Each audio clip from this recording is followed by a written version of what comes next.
করে দিয়েছেন। আল্লাহর এই জমিনে মানুষের তৈরি করা আইন উৎখাত করে আল্লাহর আইন প্রতিষ্ঠা করার কাজও আল্লাহ ফরজ করে দিয়েছেন।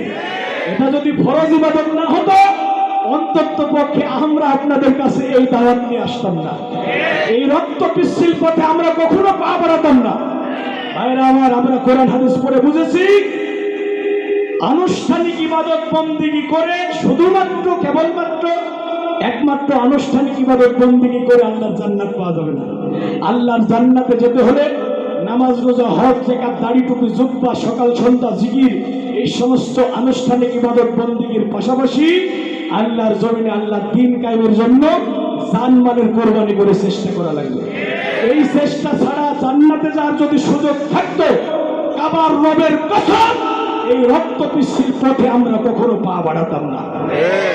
কোরআনুল কারীমে আল্লাহ বলছেন, আম হাসিবতুম আন তাদখুলুল জান্নাহ, কি মনে করেছো ভাতুরার জনগণেরা আনুষ্ঠানিক কিছু ইবাদত বন্দেগী করে আমার জান্নাতে চলে যাবে, সকাল সন্ধ্যা জিকির করে জান্নাতে চলে যাবে, মসজিদের সভাপতি, মাদ্রাসার সেক্রেটারির দায়িত্ব পালন করে আমার জান্নাতে চলে যাবে না। ওয়ালাম্মা ইয়ালামিল্লাহুল্লাযীনা জাহাদু মিনকুম, আমি আল্লাহ জান্নাতে ঢোকানোর আগে দেখে নেব, জেনে নেব কারা আমার জমিনে আমার দ্বীন বিজয় করার জন্য চেষ্টা করেছে। দ্বীন বিজয় করার জন্য আপনারা চেষ্টা করতে রাজি আছেন?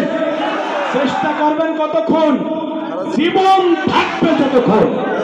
যতদিন না দ্বীন বিজয়ী হবে আমাদের এই চেষ্টা চলমান থাকবে ইনশাআল্লাহ।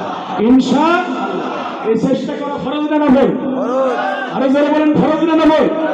এই চেষ্টা যারা করবে না, এই চেষ্টার চেতনা যাদের অন্তরে থাকবে না, তারা মরার সময় মুনাফিক হয়ে মরবে।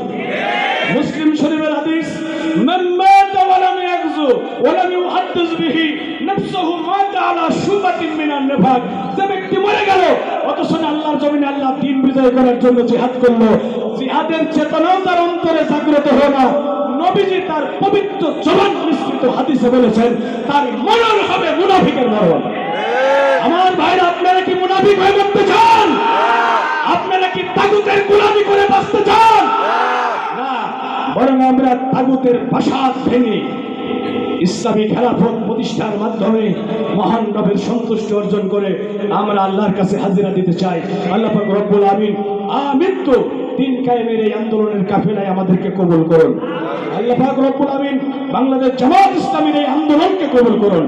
সমস্ত ষড়যন্ত্রের বেড়াজালকে ছিন্ন বিচ্ছিন্ন করে দিয়ে জামাত ইসলামী বাংলাদেশ যেন এদেশে একটি ন্যায় ইনসাফ ভিত্তিক সোনালী সমাজ বিনির্মাণ করতে পারে, আমরা যেন সেই দৃশ্য দেখে দুনিয়া থেকে ঈমানের সাথে বিদায়